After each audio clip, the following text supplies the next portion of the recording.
Hai, Assalamualaikum warahmatullahi wabarakatuh. Kali ini saya akan membahas tentang sistematika tumbuhan obat, mengamati bagian-bagian tumbuhan nangka Artocarpus heterophyllus.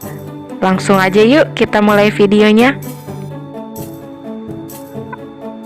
Apa sih sistematika tumbuhan obat?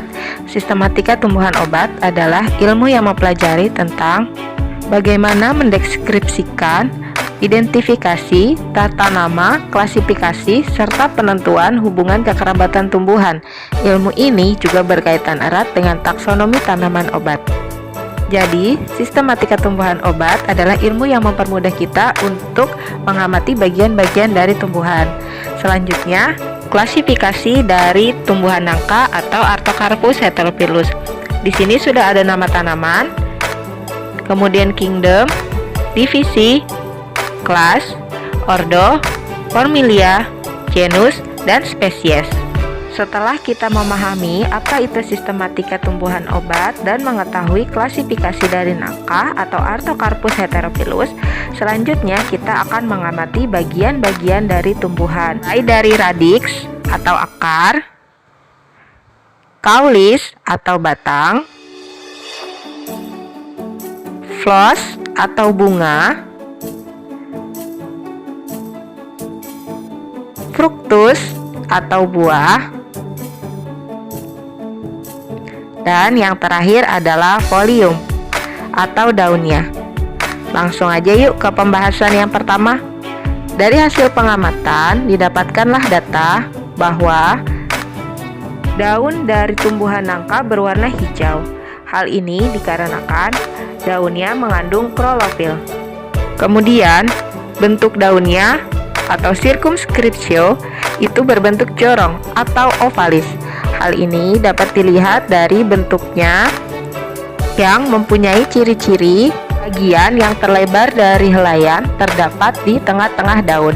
Kemudian ujung daun. Ujung daun atau apex foli dari nangka ini berbentuk tumpul atau obtusus. Hal ini dikarenakan pertemuan kedua tepi daun itu sudut tumpul lebih dari 90 derajat. Ujung daun dapat dilihat atau ditunjukkan pada tanda panah B. Pangkal daun atau basis foli. Pangkal daun terpisah oleh pangkal ibu tulang, maka bentuk pangkal daun atau basis foli pada nangka adalah tumpul atau obtusus. Hal ini dikarenakan tepi daun terpisah oleh pangkal ibu tulang dan jenis obtusus ini terdapat pada daun dengan bentuk jorong. Selanjutnya yang terakhir adalah tulang daun atau nervatio.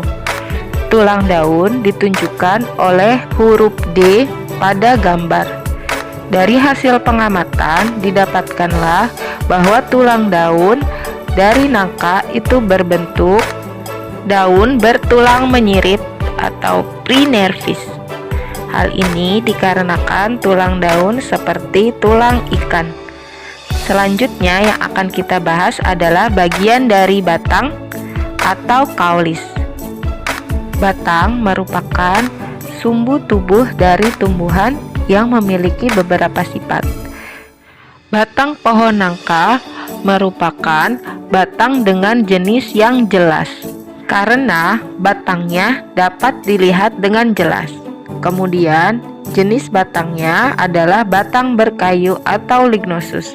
Hal ini dikarenakan memiliki ciri-ciri batangnya keras, kuat, dan sebagian besar terdiri dari kayu. Bentuk batang berdasarkan macamnya adalah bulat atau teres. Hal ini dapat dilihat dari bentuk yang bulat meruncing.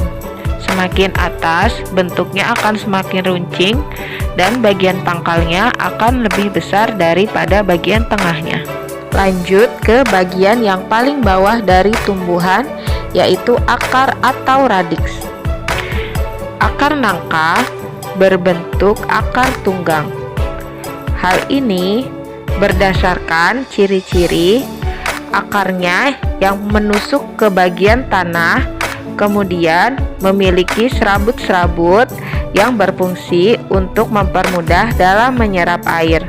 Dari akar, kita akan beralih ke bagian bunga atau floss. Jenis bunga itu dapat dilihat pada lingkaran yang berwarna putih. Bunganya memang tidak dapat terlihat secara jelas, tetapi jika diamati akan terlihat bentuknya. Jenis bunga nangka merupakan bunga periuk atau Hipatodium dengan ciri-ciri ibu tangkai menebal, berdaging, dan mempunyai bentuk seperti gada. Pada seluruh bagian yang menebal terdapat bunga-bunga sehingga membentuk seperti silinder. Dari bunga kemudian akan menjadi buah atau fruktus. Buah nangka itu berjenis buah semu majemuk, di mana buah semu majemuk adalah buah yang berasal dari bunga majemuk yang dari luar seluruhnya nampak seperti satu. Di dalam buahnya itu terdapat beberapa daging buah dan beberapa biji. Biji memiliki bagian-bagian tertentu, seperti kulit biji yang ditunjukkan pada gambar A, merupakan selaput biji yang mempunyai dua lapisan, yaitu lapisan luar atau testa yang berfungsi melindungi biji, dan lapisan bagian dalam atau internum. Yang kedua adalah tali pusar. Tali pusar ditunjukkan pada gambar B. Tali pusar atau funiculus merupakan bagian yang menghubungkan biji dengan tembuni. Yang terakhir adalah inti biji atau nucleus seminis.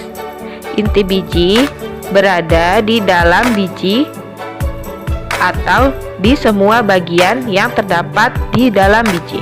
Demikian hasil pengamatan dari pohon nangka atau mengamati bagian-bagian dari tumbuhan nangka.